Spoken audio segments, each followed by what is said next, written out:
You're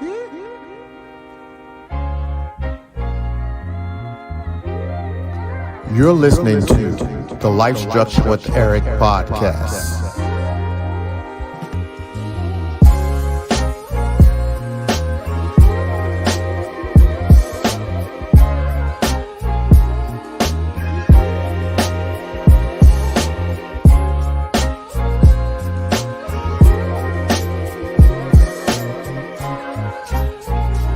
Pardon our dust. We are about to build greatness. Let's go!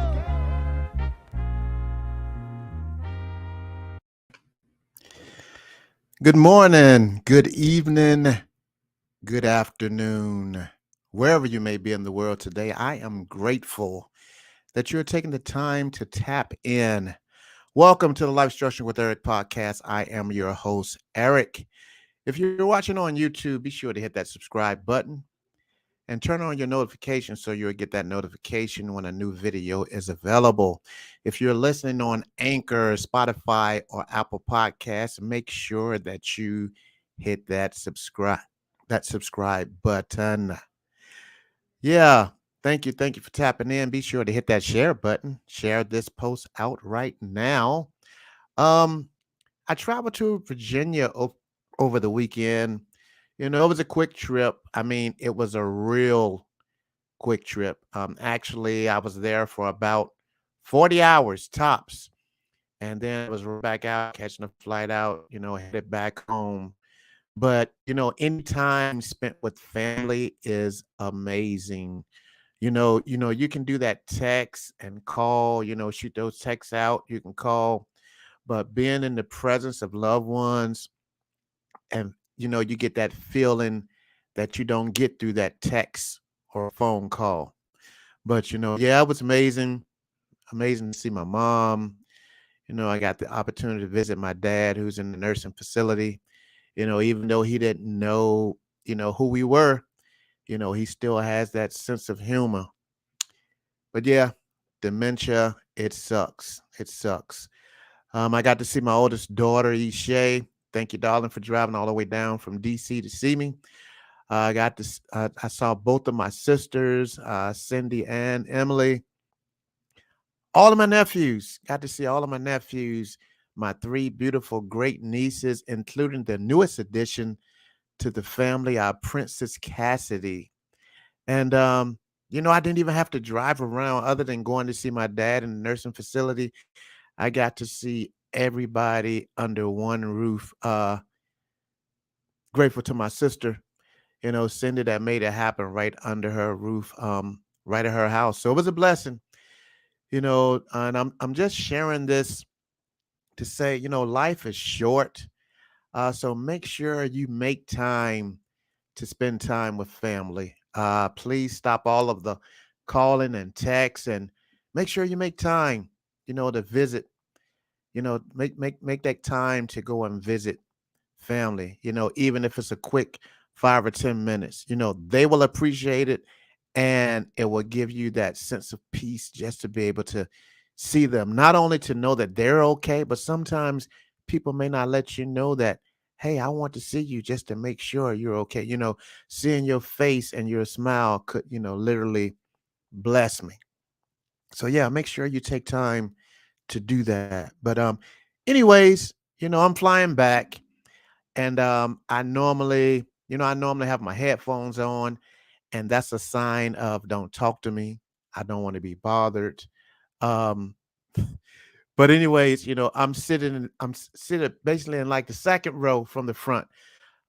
Here comes this well-dressed Italian guy, and he comes, sits right beside me, introduces himself. His name is Gabriel, and basically at the moment on my lap, I had this book that I had just finished reading. It's basically by Ed Millett, and it's called The Power of One More. And it was crazy because he immediately acknowledged the book. And for the next 3 hours, it was basically indescribable. He shared with me that he has this twin brother. And he had me laughing. I was laughing so hard that the both of us actually was sitting there in stitches, tears falling, him telling me about some of their, moments all the way from childhood all the way up until adults, them as identical twins that they shared, and I was sharing with him about my trip. And, I shared with him about my dad, and he was like, yeah, a couple of years ago, we had to make that hard decision, to put their dad in a nursing facility as well. Um, and then, he started to tell me about how in 2019, both him and his identical twin brother, you know, um, at the same time, they came down with this sickness and how it lasted almost 3 years. You know, um, he said it took the time. It got to the point that he really thought that, he felt like it was the end. He was on his deathbed. So basically, he took the time to, make sure that he started to get stuff in order, basically just to make sure that his family would be okay, once he was gone. And then he talked about how one day, him and his twin brother was on the phone and they challenged each other basically to fight this sickness and get back on track in life. And they just challenged each other. And at that moment, they had people that had been pouring into them, but they kind of, was like, I hear you, but I'm not applying it to my life because I really don't feel that we're going to make it out of this. So at that moment, when they challenged each other that they were going to fight through this sickness that they had and they were going to win and get back on track, they started to confide in the support system that had been there for the entire time. They chose not to be empowered by them. And, he talked about, how that support system pushed them, and the two of them found that power on the inside of them just to push through one day at a time, fighting through this illness. You know, um, he grabbed my book and he went straight to this paragraph where it talked about how we get tossed about in life, but how we have to be ready to take control back doing, when we're being, when we're fighting through turbulence, how we have to basically gain control. Um, and that book that I'm talking about, it talks about how it's up to us how we react when we endure turbulence in life. He talked about how he had to decide if he would live in fear or live on faith. That statement was so powerful to me because if we remember nothing else, we must remember that our excuses are seducers, and our fears are nothing but liars, you know, and we listen, because of us believing these lies that fear produces to us, we push back and we start to doubt. And that doubt is nothing but a thief. It steals our entire purpose. So on any given day, we can experience a collapse in our life, which brings numbness and basically disappointments. We all been there at some point, but no matter where you are on that pathway of your life, please do not let the pain of a current situation hinder the glory of the amazing future that God has for you. Yeah, that pain sometimes it becomes very unbearable, but if you just push through, I promise you that, once you get to experience the promise that God has showed you, man, it's so, so worth it. But anyway, back to our conversation. He went on to talk about how he's careful who he surrounds himself with.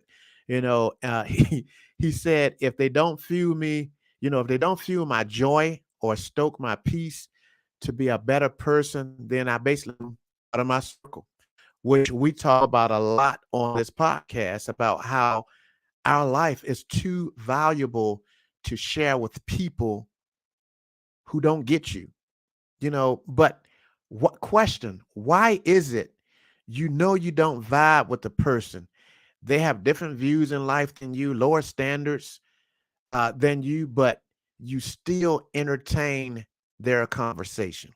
You know, I can definitely speak from experience and say your surroundings really do shape your perception in life. Having people to pour into you when basically when you are faced with an obstacle in life is very, very important.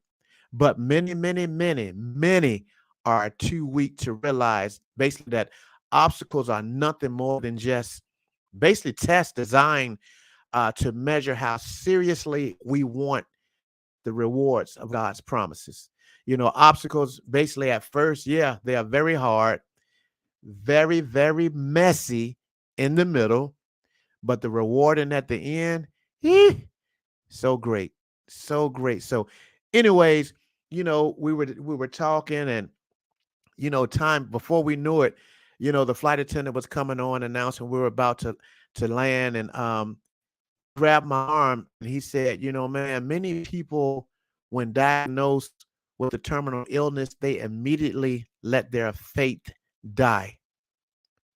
You know, how many times have you heard this? When the moment that you are diagnosed with a terminal illness, all you hear is the doctor's report, and you forget about what God can do, and you let your faith immediately die.